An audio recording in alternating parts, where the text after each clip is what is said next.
Hello বন্ধুরা, তোমরা সবাই কেমন আছো? আশা করি ভালো আছো। আর আমি অনেক ভালো আছি। তোমাদের সঙ্গে একটি নতুন রেসিপি শেয়ার করার জন্য চলে এসেছি। আমি একটা নতুন রেসিপি বানাবো, সেটাই আপনারা পুরো ভিডিওটা দেখলে কেউ স্কিপ করবেন না। দেখুন, প্রথমে পেঁয়াজটা ভাজা করে নিয়েছি, তারপরে দিয়ে দিয়েছি পাঁচফোড়ন, তারপরে দিয়েছি হলুদ গুঁড়ো, লবণ, লঙ্কা গুঁড়ো আর একটু বাটা মশলা। তারপরে ভালো করে মশলাটা কষিয়ে নেব।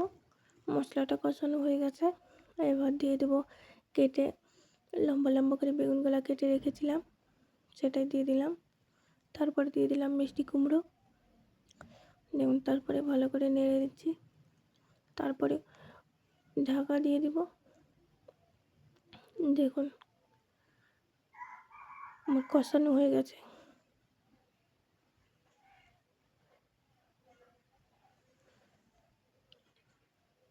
এই ভিডিওটা যদি ভালো লেগে থাকে সবাই লাইক, কমেন্ট, শেয়ার করবেন আর অবশ্যই সাবস্ক্রাইব করবেন। আর কে কোথায় থেকে ভিডিওটা দেখছো অবশ্যই কমেন্ট করে জানাবে।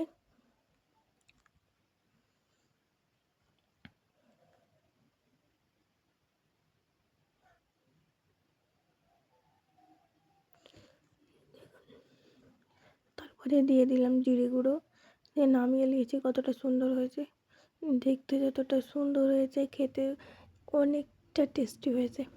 আপনারা এইভাবে বাড়িতে একবার রান্না করে দেখবেন, অনেকটা টেস্টি হয় খেতে।